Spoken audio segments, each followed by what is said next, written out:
Hello students, आप लोग कैसे हैं? उम्मीद करता हूँ आप लोग काफ़ी अच्छे रहेंगे।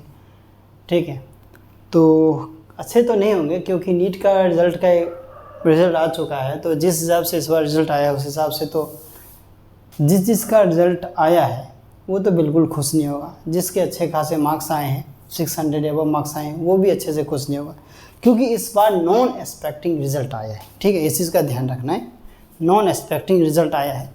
क्यों ऐसा कह रहा हूँ? क्योंकि पीछे देख सकते हो कि नीट स्कैम 2024 ये आज तक का, अभी तक का नीट का ना, मतलब एजुकेशन सेक्टर का अगर कहा जाए तो अभी तक का सबसे बड़ा स्कैम है ये। ठीक है, अभी तक का ये सबसे बड़ा स्कैम है। अभी सबसे बड़ा स्कैम कैसे है? क्योंकि आज तक ऐसा स्कैम एजुकेशन सेक्टर में हुआ ही नहीं है। एक चीज़ तो सुनने में आता है कि हमारे पास कि अब मतलब बताओ ना, 67 स्टूडेंट्स के 720 आउट ऑफ 720 मार्क्स कैसे आ सकते हैं? पॉसिबल है? ऑल ओवर इंडिया में आज तक तो नहीं आए थे इतने फुल मार्क्स, किसी भी एग्ज़ाम में इतने एक्यूरेट तो नहीं आया था 720 आउट ऑफ 720। हाँ, एक सेंटर पे 6 या 8 बच्चों के, वो भी सीक्वेंस में रोल नंबर था उनका, वो एज इट इज़ उसके 720 आउट ऑफ 720 आए हैं। वो भी हरियाणा स्टेट का है, एक सेंटर का। ये कैसे पॉसिबल हो सकता है? सोच के हम सपने में भी नहीं सोच सकते ऐसा कि वो ऐसा हो सकता है। मान लिया जा सकता है 2 से 3 स्टूडेंट्स के 720 आ गए, ठीक है, लेकिन वो भी अलग अलग रोल नंबर के हिसाब से। 67 स्टूडेंट्स के कैसे 720 में से 720 आ सकते हैं? पॉसिबल है ही, हो ही नहीं सकता ये चीज़। और एक चीज़ और, ये 719 या 718 नंबर जो किस हिसाब से नीट एग्ज़ाम में आ सकते हैं? मान लो 180 क्वेश्चन हमें करने होते हैं, यानी 720 हो गया। 720 में से अगर किसी स्टूडेंट ने एक क्वेश्चन छोड़ भी दिया तो 716 नंबर आएगा। ये एक क्वेश्चन गलत हो गया तो 5 नंबर हमारे पास, क्योंकि 4 नंबर सही होने पे नंबर मिलते हैं और गलत होने पे -1 हो जाते हैं, तो 715 आना चाहिए। ये किस हिसाब से पॉसिबल है?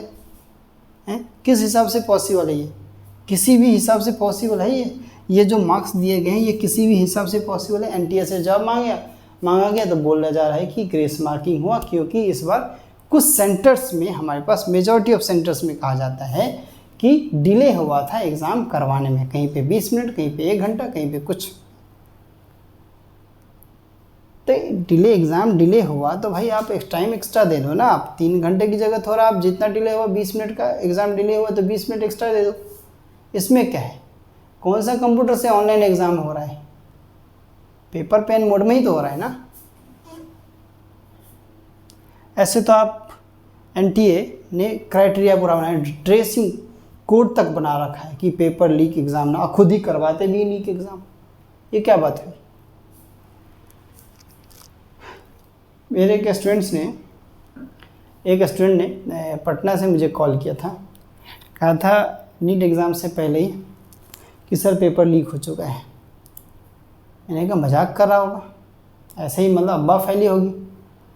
ठीक है, फिर बाद में उसी स्टूडेंट ने नीट एग्ज़ाम होने के बाद भी मुझे 1 दिन बाद कॉल किया, सर पेपर लीक हो चुका है। ठीक है, फिर भी मैंने उसको समझाया कि ऐसा नहीं है, अब्बा फैलती है, र्यूमर फैला हुआ है, ठीक है, हर बार ऐसे फैलता है। लेकिन अब जिस हिसाब से न्यूज़ मीडिया चैनल्स इन सब के पास जिस हिसाब से रिपोर्ट्स हैं न्यूज़पेपर वगैरह में, अब तो कंफर्म है कि पेपर लीक हुआ ही था। एक टेलीग्राम पे एक अब्बा और न्यूज़ फैली थी कि 30,000 में एक पेपर बिक रहा है, यानी कि बायो का पेपर 30,000 में, केमिस्ट्री का 30,000 में, फिजिक्स का 30,000 में। बताओ, 90,000 का पूरा नीट का एग्ज़ाम का पेपर ही बिक रहा है। बताओ ज़रा। आइए खबर लिख के कि 24 घंटे एग्ज़ाम में बाकी है, अभी भी जिस स्टूडेंट्स को एग्ज़ाम पेपर चाहिए वो ले सकता है। बताओ ज़रा कैसे कैसे है हमारे पास। ठीक है, देखो मतलब थोड़ा सा भी शर्म नहीं है एनटीए वालों को या किसी को भी जो लीक करवाते हैं हमारे पास एग्ज़ाम। यार बच्चों के ज़िंदगी के साथ अब खेल रहे हैं यार। बताओ ज़रा, अगर ये घूसखोरी करके, अब मतलब ऐसा हुआ है इस बार कि सेंटर को ही पूरा खरीद दिया गया। इस बार तो ऐसा हुआ कि पूरा सेंटर को ही खरीद दिया गया। वहाँ के प्रिंसिपल जो जिस स्कूल में एग्ज़ाम कंडक्ट होना है नीट एग्ज़ाम, वहाँ सेंटर को ही खरीद लेते हैं 10-10 लाख रुपए में। बताओ ज़रा, मतलब एक गवर्नमेंट मेडिकल कॉलेज का सीट लेने के लिए क्या होगा इस भारत देश में। भारत देश में तो आए दिन कोई ना कोई एग्ज़ाम लीक होते ही रहते हैं, लेकिन अभी तक का सबसे बड़ा स्कैम है ये। सबसे बड़ा स्कैम अगर कहा जाए तो सबसे बड़ा स्कैम। 25 लाख बच्चों ने इस बार फॉर्म भरा था और 1 लाख के आसपास सीट्स हैं मिली MBBS की। ठीक है, बताओ 24 लाख बच्चों ने 24 लाख समथिंग कुछ बच्चों ने एग्ज़ाम दिए थे 25 लाख में से।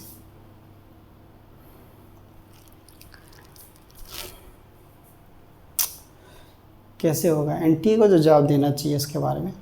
ठीक है, जवाब देना होगा। ये जो नीट स्कैम है ना, ये सुप्रीम कोर्ट तक जाना चाहिए और नीट एग्ज़ाम होना चाहिए। ठीक है, क्योंकि ये इम्पॉसिबल रिजल्ट है। मतलब मेरी देख लो ना, दिल्ली एम्स का अगर मेरी कट ऑफ जाए, कट ऑफ तो ऐसे ही है जाने वाला है, 650 है, जिसके नीचे नंबर आए उसका तो एडमिशन कतई नहीं होने वाला है कहीं पे।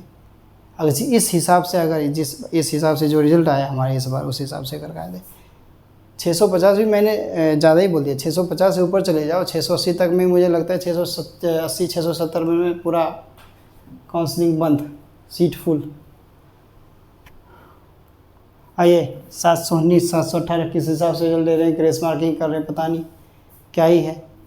ये नीट एग्ज़ाम है, कॉम्पिटिटिव एग्ज़ाम में ग्रेस मार्किंग होती है। क्वेश्चन गलत होता है तो ठीक है, समझ में आता है, लेकिन आप पेपर एग्ज़ाम सेंटर पे एग्ज़ाम डिले होने के बेसिस पे आप ग्रेस मार्किंग करवा रही है कि क्या सही है ये? क्या होगा? हाँ, भारत देश तो एक ऐसा देश है जो हमें जुए को, ठीक है, जुए को या सट्टेबाजी को बढ़ावा दिया जाता है खुलेआम।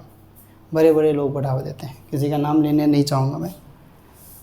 नीट एग्ज़ाम बताओ ज़रा, जो गरीब माँ बाप के बच्चे जो होते हैं, गरीब घर के, वो ज़मीन बेच बाच के पैसे लगाते हैं एग्ज़ाम की तैयारी में, 1 साल 2 साल 3 साल, कई तो होते हैं 10-10 साल लगा देते हैं।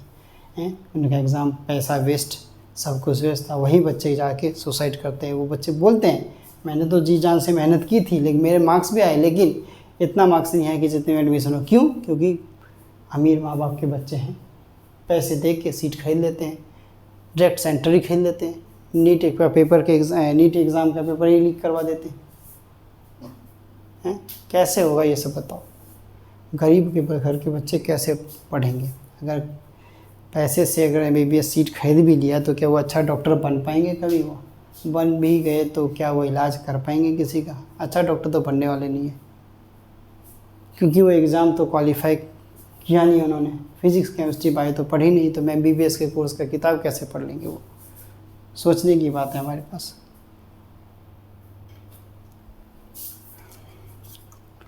क्या होगा इस भारत देश का? क्या होगा यहाँ के स्टूडेंट्स के? नेता लोग तो अपने लाइफ में व्यस्त होते हैं। आज जब देखो ना, 14 जून को जो रिज़ल्ट आना था, 4 जून को अनाउंस करा है, क्योंकि जो इलेक्शन का जो रिज़ल्ट आना था ना, उस इलेक्शन के रिज़ल्ट में जो NTA वालों ने स्टूडेंट्स की आवाज़ को दबाने की कोशिश की। लेकिन आवाज़ दबने वाला नहीं, हम जैसे टीचर्स रहे ना तो स्टूडेंट्स के लिए आवाज़ उठाएंगे। ठीक है, हम गलत नहीं होने देंगे किसी के साथ, अभी तक ना होने दिए हैं, ना होने देंगे आगे। इसलिए मैं बोलता हूँ सारे स्टूडेंट्स को इस वीडियो को दूर दूर तक आगे तक फैलाओ, जितना हो सके उतना दूर तक फैलाओ, शेयर करो अपने दोस्तों के साथ, जहाँ हो सके वहाँ पे। और नीट एग्ज़ाम, नीट एग्ज़ाम तो होना ही चाहिए, नीट होना ही चाहिए, वो भी जुलाई में ही होना चाहिए, जल्दी हो जाए तो अच्छा ही है।